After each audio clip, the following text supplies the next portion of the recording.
And we're on, man. So We're I think I think what I wanted to do with this conversation is really start. So guys, welcome to the stream. This is a Just Chatting podcasting test that I wanted to do on my channel as I try to figure out how Discord works. I have Aaron Shack 64 TV with me. Hanging out. We're going to be talking about Division, all Division stuff. We got some topics written down that we wanted to cover for Division. This will probably become its own podcast. So I think exclamation pod or exclamation podcast will work in the chat. So definitely check that out. So yeah, thanks to the host. I appreciate that. So there was a lot of background testing to make sure that this was going to work the way it's working right now. I think we're at a spot where we can look at everything and see that it's fine. Nothing broke. We're good. Aaron, what's everything up? looks smooth. What's up, man? It's good. We're back in DC now. Finally. Yeah. So let's go. Let's do like a little lead into Division 2 because we know that there were some situations with Division.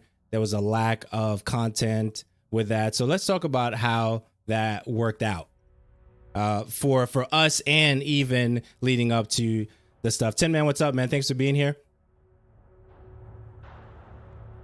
Okay, so you want to talk about like when we kind of fell off on Division a little bit? Yeah, I want to go fall off and then going into to all the goodness that we have now. Episode 1, I think. Episode like 1? I never even played any of the episodes or any sort of the DLC, so I wanted to play that before the New York stuff came out. And I think by then most people were either like, I don't want to spend more money on this game because it doesn't seem like it's going to live up to the value. Like I'm just going to buy this and then I'm going to get to the end of that and then I'm going to be unfulfilled. And so it seems like a lot of people dropped off then, if not beforehand, with the world tiers and grinding for gear and trying to get up to world tier 5. And I guess people got exhausted from that, but I never even got that far really. I didn't finish the game until, maybe a month or two ago, something like that. And then I looked at the episodes and stuff like that. And then now we've played the DLC and we've got a full wrap of everything Division at this moment. So that's why we're coming back and talking to this. But yeah, that's kind of where I stand. Was we kind of just fell off because it felt like there was nothing to keep working for, and if you were trying to get stuff, like what was the point? Unless you were raiding, maybe, which I wasn't. Yeah, I didn't raid at all. Yeah. Hard to get 8 people together. I think that's a tall order. Yeah. For me. So now we have this awesome DLC. I didn't play all the episodes leading up to what we have now, right? And I know that all the stuff that we have now we've enjoyed. With a few quirks here and there, right? As it relates to the conversation. But I think that one of the things that excited me the most is the actual narrative of Aaron Keener. So let's go with that. Tell me your thoughts on that, and then we'll go back and forth. So, if you've been following the story and if you're, current on Division 1, we've been chasing Keener the whole time, right? And we find out at the end of Division 1, spoiler alert, few seconds here, that Aaron Keener is in the wind. He's spreading the virus. He's moving on or whatever, and we didn't get him. Basically, that's how Division 1 ends. Is like we figure out who's behind all this stuff, and then all of a sudden we're an agent in DC doing stuff, and then this DLC kind of brings us full circle, right? Because we've done all this crazy stuff in DC. We got Black Tusk coming at us. We got this big uprising there. You got people betraying people. You got agents going rogue and stuff like that. And then now they're saying, hey, let's go back to New York. Let's finish this. Let's get Keener and get the job done. But, as we're going to learn, it's not over with just Keener being out of the picture. Yeah. And I think that, so let's talk about Keener as where he would be in most memorable villain category, because I know we kind of joked about that off stream a couple of times. I think that he's probably top 10, man. He has to be up there. And I was thinking about the list for myself, where he would be, right? I think Dr. Robotnik is in there, right? he has to be in there. He's taking all those little animals. He has to be in there, right? What's he doing with the little squirrels and rabbits and stuff? He absolutely has to be in there. Shredder's in there. Shredder, yeah. Right? Absolutely. Right? Shredder has to be in there. Sephiroth from Final Fantasy has to be in there. Right? Mm-hmm. Right? And I think we can go down the list of some of the ones that once we saw what they did in the game, we hated them forever and they were memorable, right? And I think that Keener is in the list. He's in the conversation. Absolutely. Right? Spanning 2 games. So what are your thoughts on that? Well, so like when I'm thinking of memorable villains, I think of several that you have, but I think of Eddie Voss, I think his name was. Was it Eddie Voss from Far Cry 3? That's his name? I know his last name was Voss. And he would just be like, hey man, you know the definition of insanity? Doing the same thing over and over, expecting a different result. He just did crazy stuff and he tortured you. You know, you were these kids that were on vacation, you get stranded on an island, and Voss and his mercenaries are there doing crazy stuff, and they just ruin your vacation, and he just kills all your friends and stuff, and, you know, ruins. So I think of, like, just twisted people like that. And so Keener's up there because, like, what's he doing? He's not happy with the way government is, so he unleashes a virus to hit the reset button on everything so he can, you know, run the world as he sees fit, you know? He's sick of all the things that are in the way of actually getting things done. Very political game for what it is. Like, you have this uprising of these militaristic types, and then you have, like, the public services, like, you know, police, EMS, firefighters, you know, rising up in different clans and stuff like that. And they're all fighting for power, and they all sort of believe that, you know, every bad guy's the hero of their own story, right? So all these guys think they're doing the right thing. Even these, you know, people that are supposed to save us, right? EMS and stuff like that. All of a sudden they're kind of unhinged, right? They're here to cleanse the area of the plague at all costs. You know, they don't want the disease to carry, but they're also killing innocent people. They're also, you know, going after people. So there's that. Yeah, he's up there in the top 10 for sure. Aaron Keener, and he's memorable too. Like, as soon as you see him, as soon as you hear his voice, you hear people talk about him. It's world building. They build it up really well through the audio recordings. You learn what a savage he is while you're going around New York picking up the audio tapes, and he's like, I don't care, cut him loose. Like he'll just say crazy stuff. He'll turn his back on people. You know, he talks about his wedding ring. He's like, it's a disguise, it's a mask. And he talks about how people assume something because he has the ring. They think he's a family man, a good dad, and all this stuff, and that, you know, he's a good guy and stuff like that. But that mask allows him to do whatever he wants and catch people off guard, right? So he's very deceptive, this guy. Yeah, he is. And the guy from Borderlands, right? Oh, the Handsome Jack. Right? Handsome Jack. Right. Yeah, he's another character that's like that. Right. Yeah. He's like, you almost love him because he's got that slick voice and that, you know, charming smile and the attitude, but then he like kills someone. Right. You're crazy, dude. Yeah, so now and I know we're just freestyling right now, even though we have some notes and stuff. DC-62, COVID-19. Yikes. It's I know. too real. Like, we're learning what not to do. Right. Like, don't let it get this far. Okay, so now, so how are you? How's your family? Right? How are you guys? You know, taking the quarantine situation? So let's just talk about that a little bit. We're Spade, how you doing? well, I would say. My brother is immunocompromised because he has a chronic illness of the spine, and so he has to take meds that are akin to chemotherapy. So that would be weakening your immune system. He's very susceptible to illness, and he's a fundraiser, he's a political kind of guy, so he's shaking hands, he's talking to people, he's traveling, everything that you're not supposed to do. Right. But So now he's a little under the weather right now, so we're hoping he'll be all right. That he doesn't have any of this stuff, but it remains to be seen.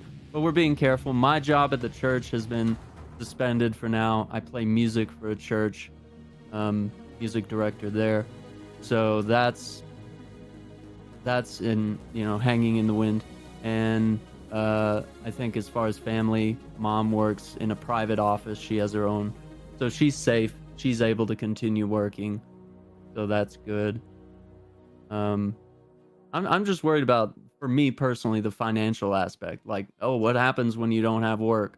How do you hang on after that? How much money do you have in the bank? Right, How exactly. much have you saved? And how much are we going to need to ride this thing out if it's a couple months? I'm thinking worst case scenario.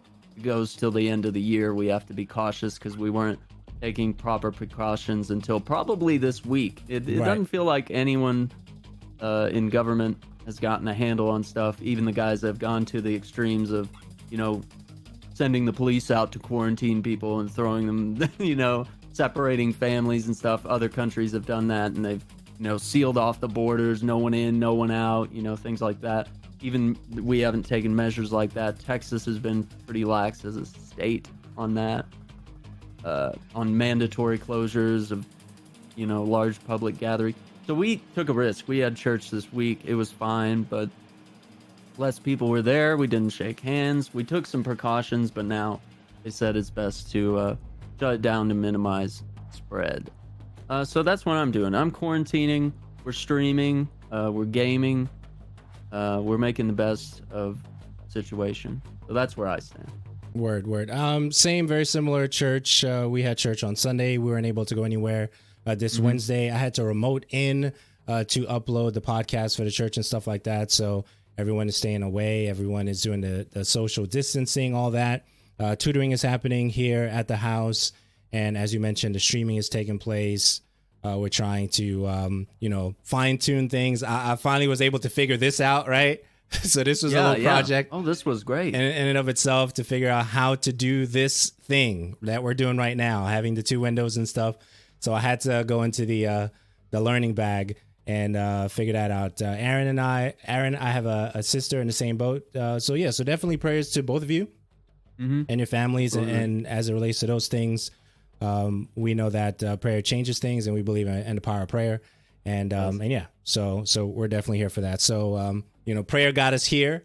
The prayer got us set up. We're still, we woke up this morning, all that good stuff. So safe, happy, and definitely, healthy. Yes, absolutely. I definitely thank God for that. So let's talk about the settings of the global settings of Division Warlords of New York. Whether you want to have the hard difficulty, the challenging difficulty, the heroic difficulty, like how are you playing the game now? And I know that we just recently started playing with the actual difficulties of the game. Whether I was in your game or you were in my game. So how are you balancing that out in the game itself? Okay. So I think they, just for the story, they put you in kind of a normal story difficulty, and you go through that, and that seemed pretty okay. For solo play, it was a little difficult, like just getting through the story for the first time. So it was good being able to game with you. It was good being able to call upon other friends, and occasionally, if the random agents were good, it was good to have them. Now we're started tinkering with playing some of the missions on hard mode, which seems to be pretty manageable, especially if it's us two and anyone else. It's good. And I guess from there, if we keep going up, which I'd like to, especially once I get the build and the guns settled in somewhere where it feels like I'm not gonna die all the time. I think it'd be worth experimenting with. And of course, you get the extra loot, the extra XP from that, the gains, and so that's always good to get the most out of your time, which is something I think Division is doing really well. So how comfortable are you with your build right now? Or is there anything that you like, whether it's the particular holster that you have that you want to change out? Is there a particular vest that you're looking for? Like what's your search right now for? I think with armor, I have been using, I think it was Ongoing Directive. Okay. Okay, Even so though the green. I want a full set of aces and eights because it's got Okay. weapon handling, accuracy, marksman rifle damage because I'm doing sniper stuff.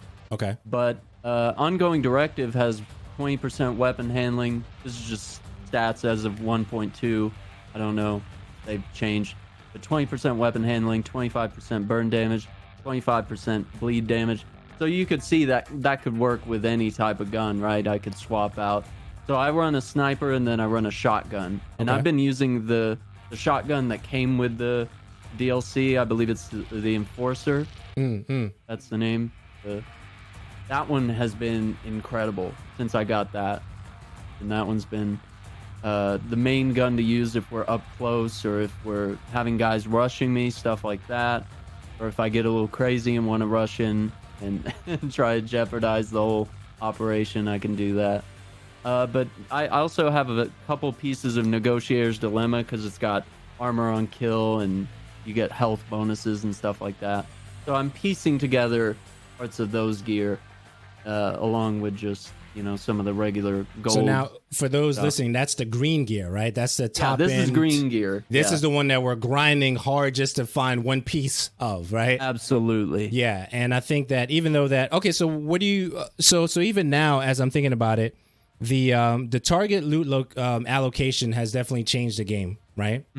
Absolutely. Because now if I want a particular piece of armor, whether it's a holster or a particular knee pad, I can go in a section wherever that is, West End or a Potomac event, whatever, right? And then we can go get that particular gear. I think that has made the game a little bit more interesting, especially when you're I didn't want to talk about this until later, but since we're here, let's go ahead and talk about it. We're here. Especially when you're talking about looking for god rolls or we'll hold off on the recalibration stuff. I definitely want to hold that till last. That's heavy. Okay, but so now you can really target, even with the name, exactly what you're looking for. So I really like that aspect of it because now whether it's you mentioned aces and eights, I like the golden gear set. I like the Gila gear set, and I think ongoing directive, which is the green gear, which I like as well. And a combination of those, whether it's a 3-piece or 2-piece on the sets, I really enjoyed that. So talk about the target allocation and how you're maximizing that.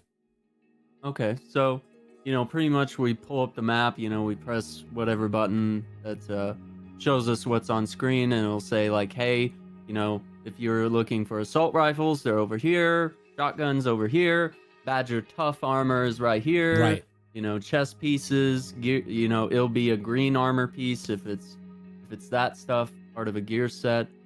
And we're able to just look at our build and be like, oh, you know what? I'm missing a mask. I need a mask with some good perks. What kind of perks am I looking for in a mask? Okay, well then maybe this is the mask I need to go after, which, you know, we have a nifty chart that we've been looking at up to this point, at least, for stats. Like, oh, what are we looking for? Are we trying to create a build around a certain weapon, or is it a certain play style, stuff like that? And we try to figure out where that stuff is. And so we're maximizing our time, right? We're leveling up at the same time, but we're also going after gear that we need, and we're making sure that everybody on the team, you know, we're like, hey, is there something you need? Because, you know, we could do a mission to get the gear that you want for your build, because it wouldn't hurt me to get that gear in case I want to swap something out, or who knows what I might get. I might get something incredible that I totally wasn't expecting, because, you know, there's random gear that you're getting in between all that, and then you're getting the boss gear, right, for the particular mission. Well, So do you? Yeah. Is it frustrating for you in the process of, even with the target allocation, to find what you're looking for, or is it still rewarding in the process of looking for what you want? It's rewarding. Okay. But it can be frustrating. Okay. Like, you know, right now I'm trying to get back to the sniper that I love, which is the SRS, which is like a quick bolt action reload on that. It's not as much power, but I've been having to use like the M700 or the get the other one, but those are like the more old timey M44? rifles, and You they use the M44? they hit hard, but they're slow. Right. The M44, do you use that? Yeah, the M44. That's the one I'm using right now. Okay. Which I like. I like the custom M44 better than the other one, which is the one I have. So, but I'm just going for, hey, what's got the most damage and what has the best perks on it for right now. That way I can keep up and contribute with the team. And then, when that really good gun drops and it drops at level 40, and then we can talk about whether we want to recalibrate that gun or not. Right. Yeah. We'll talk about recalibration later. I don't want to dig into that hole yet until we're ready. Right. But yeah, so it can be frustrating. Yeah, because I'm not, I'm looking for aces and eights, but it's not up there every day, and it's, I'm not finding it right away, but I'm finding other stuff that's good. So right now I'm just collecting. Which aces and eights piece you're looking for? Because I can keep an eye for you if you want. Yeah. It's. Do you know which is it? The mask, or is it? Oh, I'd have to look at my character. Yeah. So but I'll definitely keep an eye out. Like, especially if I know if I'm getting the piece or there's a particular target allocation for the green stuff, and I'm like, okay, so I know Aaron wants this particular mask, and I'm not gonna keep do an anything eye out with it. for snipers. Too. Yeah, and snipers as well. Okay. So we can do that. New York. Yeah. New York. Mm-hmm. Yeah. New York. We've been in New York before. Mm-hmm.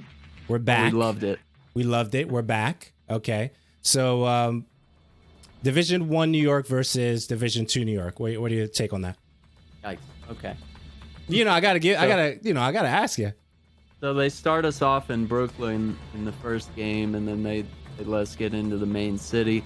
And the snow is the secret sauce of the game. Like, that's what sold it, I feel. Like, the Christmassy kind of, you could play with people's emotions, give them the security of, oh, you're safe, it's Christmas in New York, it's this magical time of year. And then all of a sudden it's like, there's dudes with flamethrowers running down the street, burning diseased people, and there's body bags piled up in the sewers. And it's like, but it's Christmas, So it's like, so that the city of New York is as much a character as everything else in the game, and having to build all that up and adapt to the weather and all that stuff, it was really cool. So when they announced that they're coming back to New York, and they're like, oh, it's in the summer, time has passed, which made sense. It was like, it would be kind of silly if we came back in the winter and it felt the same, or like a reskin. That would have been bad. But they took us to a different part of town that we hadn't been to, but still familiar. There's a lot of popular areas that we're visiting, right? So it still feels good. It's a big map, and I like the overgrown look of New York. It's like there's, nature is taking over, much like in The Last of Us. Nature sort of takes over as humanity falls. You got deer running down the street and stuff like that. And there's lots of flooding. There's collapsed streets. There's overpasses. There's cars stacked and piled up, and there's all the destruction. Things have gone bad since we were last there. Things have only gotten worse. Yeah. So we left New York in a bad state, and now we're kind of back to fix it, I guess. It definitely feels different, even though we've been there, right? Yeah. It feels a little bit different. I think that I am more cautious in this New York than I was in the New York in the first division. It just seems like, and even something that they recently addressed in the state of the game is that even if the difficulty is set to a higher difficulty and you're playing solo, you should still have the ability to react to whoever's shooting at you without dying right away. Okay. So they're fully aware, like, because they mentioned that in the state of the game, the recent one this week, whatever. Today is the 19th. So whichever one took place this week on Wednesday, they mentioned that you should have the ability to react to whatever's happening, even though it's on a harder difficulty or challenging or whatever it is, and you're playing solo. So I'm more careful, right? In this New York, just navigating the things. It's definitely a smaller map, right? Obviously, right, for many reasons. Sure. But you still have the same resources and a foundation with Haven to go there to do your recal and buy stuff and speak to different individuals there. But at the same time, you have the new weapons like the Bullet King, which is only on certain missions, which is the LMG that I'm still chasing. I guess we can mention that I lost an LMG because I broke one down accidentally, right? Right. Pestilence, I'm still trying to get that back, and I have to go into the dark zone to really go back for that. So that was a big mistake, man. I missed that weapon. Lock your weapons, man. I'm obsessive about it. I can't believe I did that, man. I still can't believe I broke that down. So there is that aspect of it in terms of navigating that, but even some of the new things that you could do in New York, and some of the new options and areas that you can go, right? Some of the new missions that you can do there, right? So those are always pluses for us, and how we're navigating even the additional content that we're going to touch on later. As far as the league stuff is concerned, we're definitely going to talk about the recalibration stuff, but I'm taking my time there. So we did cover God rolls. You did mention weapons. Any other weapons? Let's just expand the weapon conversation a little bit. Any other weapons that you like outside of? And I guess we can tie in the weapon conversation and specific perks that we like using. Let's talk about that.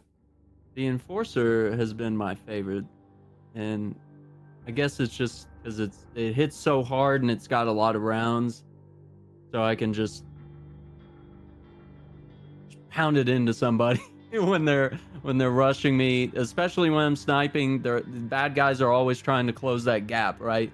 Because they know if they get up close, then they'll catch you in a reload, or maybe they're expecting me not to be prepared with that shotgun. Come in, take him back. What was the other gun? I was using it last night. It was a auto rifle. I lose track of the name, but it was a named weapon. It's like designated Manic hitter. Manic is the AKM. Is the named AKM. I guess it was kind of an M4 looking gun. I have to think about it, but it was really good. I'm trying to collect more of these named weapons. AKMs are killer. I love them, man. The ones I've got have been incredible. I got a really good sawed-off shotgun, double barrel for your pistol slot, and then I'm using the pistol that comes with the sniper rifle build with that class specialization. You unlock that pistol. I've been trying that out a little bit. And of course you get like these kind of flashbang grenades with the class too. So I'm getting used to that. I'm just now getting trees like that fully specced out. And then now we got the watch, of course, at the completion of New York. So we got to get into that now. Okay. So so since you segued into that, we took care of Keener. Yeah. Right. And we got the watch. And the part of the story that opens up the sleeper cells, let's call them that. Yeah. Right? Activates the sleeper cells, right? We're gonna table that for the individuals who are still trying to, because that adds to the actual story itself. So the watch gives you the ability to really fine tune how you're maximizing your character, whether that's defense, offense, skills, and things like that. So are you leaning towards a particular bracket, or are you evening things out? Right now, I think did my first few points into like damage or something, because I'm always using snipers, so I'm like trying to really just hit those. I always aim for like the heaviest guy. If I see a yellow bar dude come in with heavy armor and big gun or big melee weapon, I'm like, okay, I need to focus on him. I need to get out the big 50 cal and put some rounds in that guy. So I need to be the damage dealer, so that if I can chip through the armor, then you guys can shred them with machine guns and whatever else we have. On top of that, I probably would like to spec more into defense, armor, any of that stuff if I can, because I know I'm pretty weak unless I get the right build going. I've got a few sets that are maximizing armor, but there are times where it's like, man, sometimes you can just get one shot and it's like, there goes your shields, and then you're down to your health, and then somebody throws one of these gadgets that does fire, or does the gas, and then it becomes fire, Yeah. And when that hits me, I'm like, and then when I'm down, my reviver is trying to auto revive me, Right. and then I'm burning to death because it's trying to auto revive me, and I can't crawl out of the flaming circle or whatever it is. And so you're stuck because you can't move, and then so that's part of my solo build. Is I love having the auto revive thing, because that's good if you go down, you know, you don't have to restart the whole area or something like that. So I have that, and then I'll have the drone that repairs your shields, which is really nice.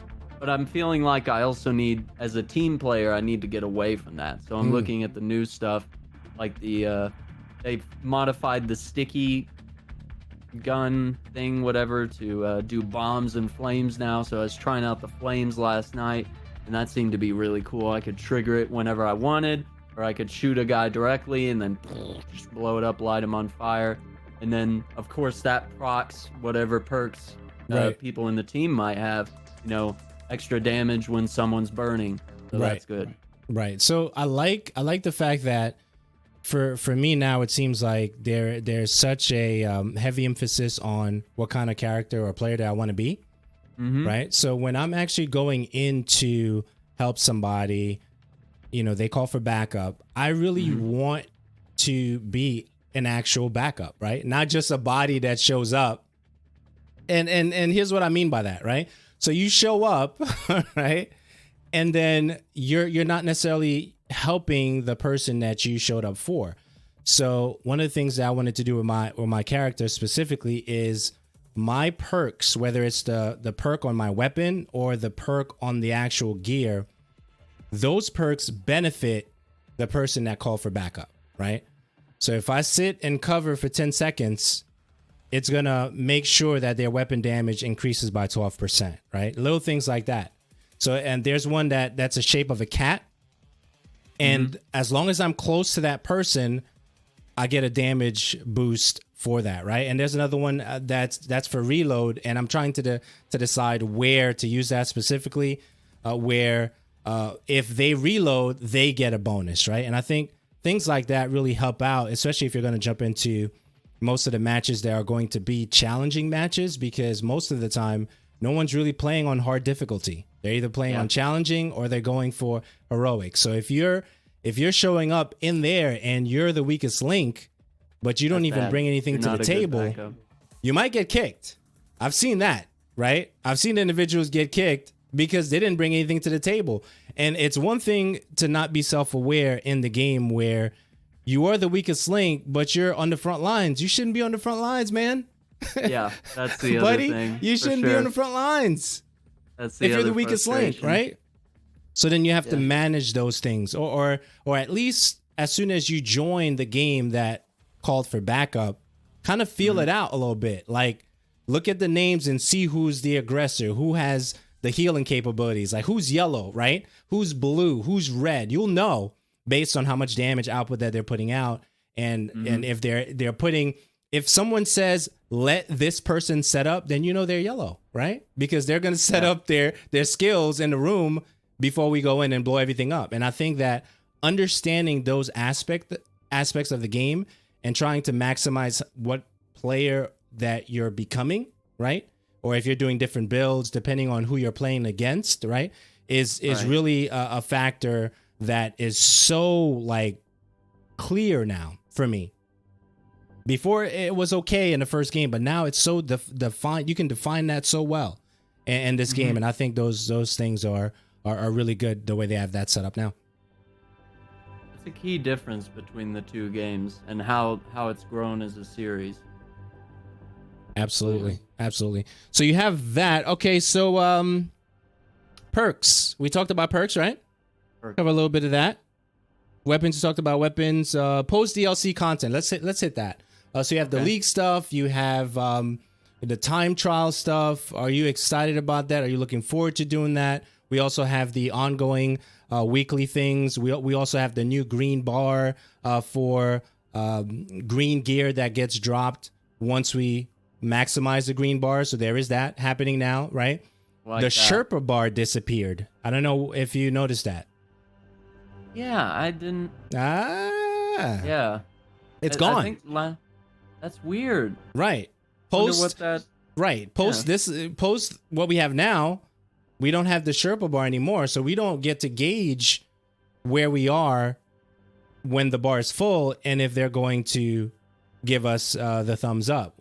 We know they do if they do because it says it. We know that the bar is full because it says eligible for, whatever, but we don't see the bar anymore because it's not there. It's interesting. Right? So obviously, the endorsement is still there, and that's key. Yeah. I really look at that when I ask someone to come in. I'm like, we want to give this guy the thumbs up. Was he helpful, or did he make things worse? Like, was he rushing ahead while we were trying to loot the boxes here and get this epic gear? And he's like, nah. Or he's like, I don't want to go up the stairs. It's too long of a walk. I'm just gonna rush forward and kill everything. Or was he just not cohesive to the team? So yeah, the other thing I would touch on is like, that's one thing I've noticed between the two of us. That before we go into a battle, it's like, oh, let me place my turret. I know exactly the right place where it needs to go. I'm going to throw it up there, and it's going to shoot these guys, and then backup's going to come from this way, and it's going to catch them too. And if we post up over there, and then I find a good spot to snipe, and, we work well together. Yeah, and we know that, and so we don't make any shots until we're set up, and then we take the shot, and then we go from there. So that's key. And like you were saying, in multi playing with other players and being the person joining them, you have to suss out that situation, and if you need to make it known, hey, let me put my turret up before anything crazy happens, this will help. So make it easy. So now, do you find yourself like really focusing on the end game stuff, whether it's even thinking about the raids or the league stuff or even the rogue missions as they're kind of lining up for us week by week? Do you find yourself playing at the pace of the stuff that's out and you want to rush through that, or do you find yourself taking your time to do your own thing? I'm taking my time. You're taking your time? Yeah. So what does that look like? What does taking your time look like right now? Well, taking my time is like literally just beat the main New York Warlords of New York story now, right? Like we just beat it a few days ago, or I did, with the help of our friends here. And so that's me just, taking breaks, breathing, playing some other games, coming back, but always having this game in the back as something I'm thinking about every night. Where I'm like, oh yeah, I need to work on the build for this. I need to finish up some story missions. So I think I played it at a pace where I didn't feel like a rush through it. But then, when I got here, I was like, oh, it looks like one of the targets has already passed. Okay, looks like we got the next one in a week and 5 days or something. There's some things we can go after right now. So there's, as long as there's something to do, I'm always going to be there, I guess. I mean, unless something catastrophic were to happen with the game. I feel like there's enough pull, and then you got the season pass thing now, right? So you got gear that's dictated through your level through that, and then and so you have these weekly events shifting in and out. We have that Kenley College thing that we tried out because I've never done that before. Yeah, we might have to go back in there and try to finish it up. So we got to go back as soon as that's available. We need to prioritize that. But we got a taste of that, and that was really fun. It was really cool to see us solving puzzles while, shooting the place up, and it was max coordination between 4 players. And it was going really well, and we did it under a time crunch too, because so not only was the event ending, but then the servers were going down like an hour after that. And we were like, okay, we could at least get some more gear if we don't finish it. Dude, we were on the clock. Yeah. No, that was good. That was good. And we got a lot of loot for that too. We got a ton. Yeah. So much stuff and good stuff at that too. Yeah. So managing the loot system. Okay, recalibration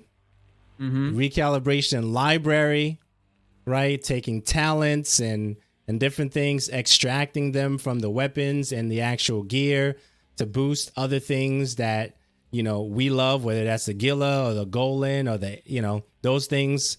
How are you managing that, right? Because that's the system that got us like really, really excited about This is the Division 2. long haul. Everything else is just padding. Yeah. What we're here for is to fill up the encyclopedia, the dictionary, whatever Yeah. you want to call it. Yeah, Here. yeah. We're here to put the words in the book. Yeah. And this is what it is.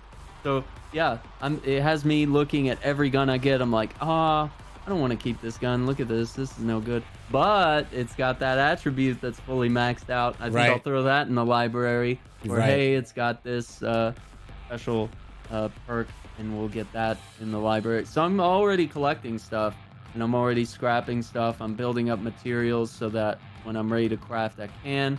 I'm selling anything. If the bars are not in the, if the attribute bars, they drop at different completions, right? Different percentages, if you will. So like some drop at 50%, some are less, some are full, some are almost full. So I'm drawing the line at if it's half or less, it's trash. Unless I desperately need something there, or it's like a gun I'm dying for, then I can use it for a little while. But that's how I'm doing that, to build up money and resources and stuff like that, or to just scrap the perks or the attributes.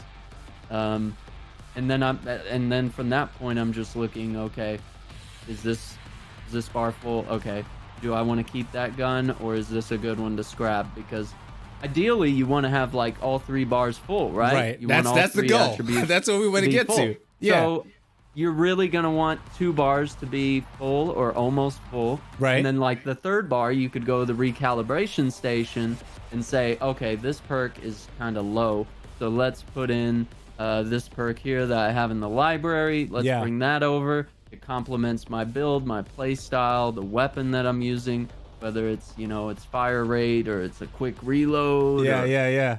Or all the different things that it could be. It's health regeneration on kills or whatever. Hazard protection, huh? Hazard protection. Skill haste. Yeah. What do we want, man? Skill haste. Yeah, because you want to have all your stuff back as quick as possible. My drone comes back in like 20 seconds or so. Yeah. Like, it's ridiculous.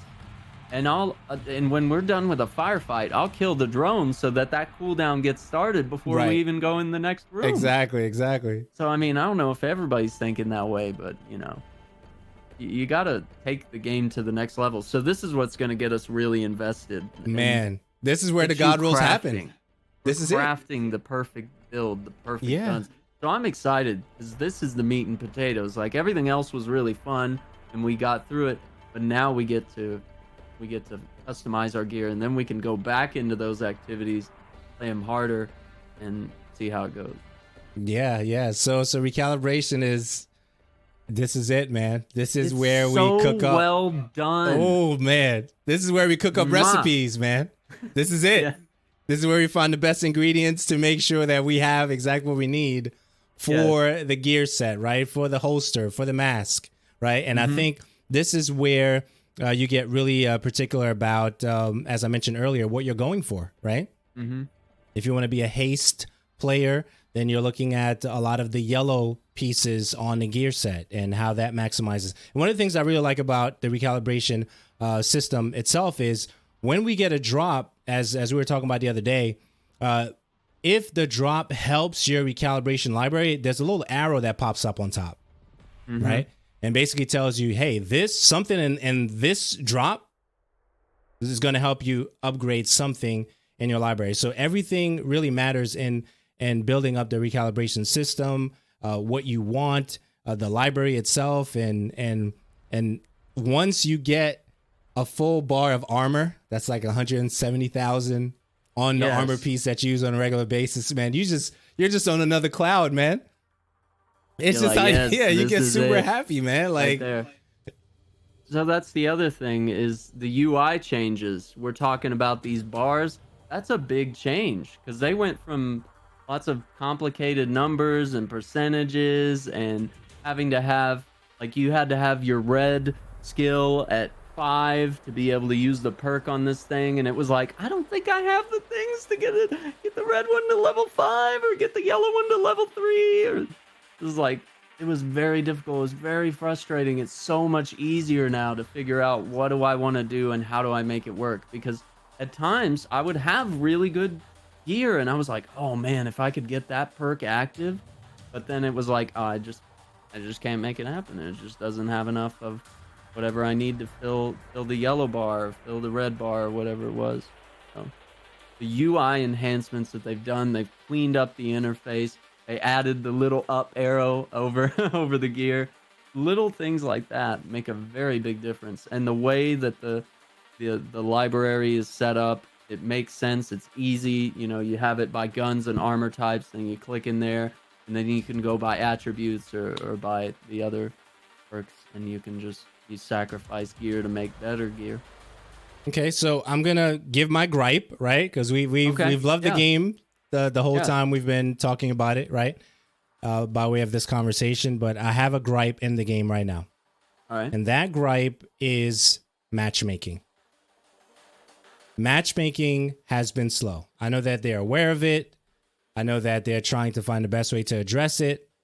But matchmaking, when you don't want to be in a clan, you don't have clan friends, you're the super solo player. Yeah. You're trying to matchmake or wait for somebody to, you're trying to jump into a dark zone or maybe a story mission on a challenging difficulty. And if you're not getting a lot of individuals there, that makes the experience not worthwhile, right? And I think so that's my main gripe right now. I know that they're working on it. I know they've talked about it. They're discussing how to fix it. And they even implemented something recently as it relates to the Google Stadia individuals being able to matchmake with the other PC individuals. So I don't know how you've been experiencing the matchmaking stuff for yourself. So talk about that and your experiences there. I feel it. I feel like it's a little lax at the moment. It's like when it's the two of us playing, it's hard enough to get like one more player in when we're calling for backup. And when I'm solo, like when I was going through the New York DLC, and I think I was on when you couldn't be on or something like that, and so I was calling in backup, and I got some randos, and we got to the final boss, and he wasn't understanding how these guys, we had 4 turrets in the room and all these big bosses, and you have to go to the turrets as they're activated. But if you go there, the guys come in the door behind the turret, so we got to kill those guys first and secure the turret area. And we get on the turret, use it to hit the boss really hard. Okay, so even that section. So are you talking about the James Parnov mission? I think so. Yeah. Okay, you go into that room and then the gate closes behind you. Stock exchange. Yeah. Yeah, the gate closes behind you, and then you're in that room with the turret. Yeah. That turret system. I've never gone to the turret. I don't even know what you're talking about with that. I always just go into the cubby. You just and then circle the room and go in cubbies. Yeah, I just go in the cubby. Yeah, because we were coordinated, it worked. But because it was just randos and me. So as soon as he got downed, he was like demotivated. I think he gave it like one more try, and then he just quit. And I was like, well, now I'm stuck here. Right. And I was like, I know I can't solo this now, because it's like there's so many guys. The big guys will just overwhelm you, and then once backup comes, you can't get on the turret because they're going to be behind you or too close to you, out of the radius. So I had to quit the mission. I ended up redoing it with you later. So that's my gripe. Sometimes it's the player base, it's hit or miss, but it's matchmaking too. Like, it has been slow, and when I needed it the most, when I could have used a team of 4 that could go in there and just completely wreck the situation, whether we're playing by the turret strategy or not, it would have been nice. So that's one thing. I guess the other thing is just perfecting that build. It's frustrating when you don't have the build yet, because you'll go in the dark zone, you'll get shown really quickly what a good build looks like. You get a great welcoming there, man. Yeah. So Apple pie. they shut down our whole team in like 2 seconds. Like they killed every one of us. Oh man. Like it went agent down, agent down, agent down, agent down. Oh no way. It was like all of us get leveled, and you're lucky if you get some gear on that helicopter and it flies out before they figure out that you're trying to extract some gear. 'Cause they'll kill you just for fun. All right, so a couple of things before I forget, right? Sure. That same mission that you're talking about with the little cubbies, and then you have Parnov, and you figure out exactly how you want to do that mission. Right after that mission, you have the boxes to shoot to open the gate. That's the same mission you're talking about, right? Yep. That's Okay, right. so then you go into the gate, you get the key, and then you get the chest there, right? You open that up. Right behind that particular room, there's that other door with the chest on all the boxes on the table. Yes. Right. So you have to do that. So talk about how you're liking the fact that now we're chasing yellow cables to get I love certain it. things. Yeah, talk about that in New York, because we've done a couple of those things. It's the greatest. And that mission, it's so rewarding to me that I'm seeing that before we even go into the boss room. I'm like, guys, we got yellow cables up there. Nobody else cares but me and you. Yeah, usually. yeah. Like, we know what the yellow cables mean. That leads to a locked door. And so we're looking for those panels. And I remember they were really well hidden in the New York Stock Exchange level. And so we spent maybe 5 or 10 minutes after the mission was complete just making sure we got that and grabbed all the loot. When the other guys, that joined the Shepherds, they checked out. They're like, okay, we're done here. Looks like the guys aren't moving on to another mission. I'm out. I'm like, dude, you missed the box. You missed the box. Right. So now we have strategies because we're going all over the map. We're looking for the shade tech and we're finding these locked gates and locked doors and stuff. What are the things we're looking for? We're looking for the yellow cables that are running to a power box. We shoot the power box, door opens. Okay, so that could open a garage door. It could open a locked gate or something like that. It could de-electrify a fence like it does in some of the missions. We're looking, sometimes there's a keypad that opens a door. Other times it's the rappel rope. Now here's the difference. It has a little yellow thing dangling from it. That's what separates it from the regular ones that you have to be on the roof to drop the rope down. These need to be shot down. It blew my mind once we learned this. Because I was like, why can't we just shoot it and get it to come down? I feel like that should be a thing. And then Uriah looks at one and he's like, and then it comes down. I'm like, no, it didn't. No, it did. I don't believe you. Yeah, it did. I don't believe you. He had to show me. I was like, I still don't believe this. It's so ridiculous. Good. I spent like hours walking around a building just trying to find that way in. Even saw the arrow painted on the wall, and I was like, but yeah, there's a rope there, but I can't shoot the rope down. I know this. And then what do we do like a day later? They shoot it. And then we start climbing up and we're good to go. So we look for that. We look for vents on the side of buildings, emergency exits, anything that you can use to navigate the environment to get up on the rooftops. So this is the other thing. The game is vertical again. Verticality. Verticality. So New York, we were always on the rooftops. We were rappelling, getting on the streets and narrow corridors and alleyways and surrounded by these incredibly tall buildings and stuff like that. You just feel so small in that city, and it's a great thing because it makes even this small portion of the map, it makes it feel huge because you're just back in this city and that has such a legendary look and history to it, right? So yeah, we're there. The verticality is key. That was a big thing in the dark zone, was like being up on those rooftops, calling in the helos up on top of the parking garage. That was a big spot I remember from the first game.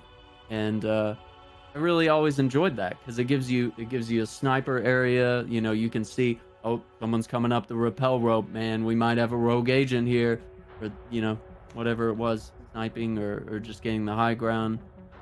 So it's cool to see that back because it was very limited in DC because DC isn't a big skyscraper city. It's all about monuments and architecture, and there's a couple buildings you can get on, but you're not really using those for tactical advantages. So one of the things that I like that the dark zone has always been unpredictable, right? As you mentioned, you never know if someone's going to go rogue. And when sometimes they do go rogue, your whole team goes rogue now, right? And I don't know if that was always a thing, but I'm like, why are we going rogue? We just got here. Like, we can't just go rogue as soon as we walk into the gate. So there's that. Now, the other thing that's very interesting that I noticed recently that I haven't noticed before is that when the mission is really challenging, they're throwing rogue agents somewhere in the mission. Right? I mentioned that to you. I was like, dude, I played a mission like just now, and these weren't like human, rogue agents. They were like, computer rogue agents, but they just threw them in there. Like, so now not only that you have to worry about the mission is already challenging enough, now you have to be concerned about where they may just throw in 2 or 3 rogue agents, and you have to just spend the time to focus on taking them out, because you can't go forward until you take out the rogue agents. Let them run. You can't let them run around, man. Lose, because they got the same gear you have, and that's right. what's scary. Exactly. You're fighting an equal now. Exactly. And what's good about that is, you know, if you take them out, you get the gear, and if it's great gear, you can upgrade your recal, you can do your stuff at your library. That's great. But now it's even more unpredictable now, especially if they, you know, that was on a challenging mission. I can only imagine if you throw it on heroic, if they're going to throw some random rogue agents in there, 2 or 3 on heroic. Yeah. I don't even know, man. Yikes. That's going to be interesting to see, you know, how that plays out. So we did the Stadia stuff. We talked about the leagues and the time trials. We're still experiencing that, so that's still a work in progress. The rogue agents that we're going to take out, I think the first guy is Brandon the third or something like that. That was the first guy, right?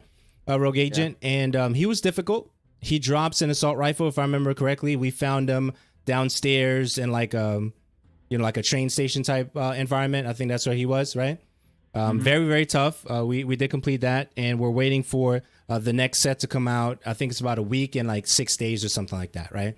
Based on the information that we have. And so that's all I have. That's all I have. Builds and gear we talked about.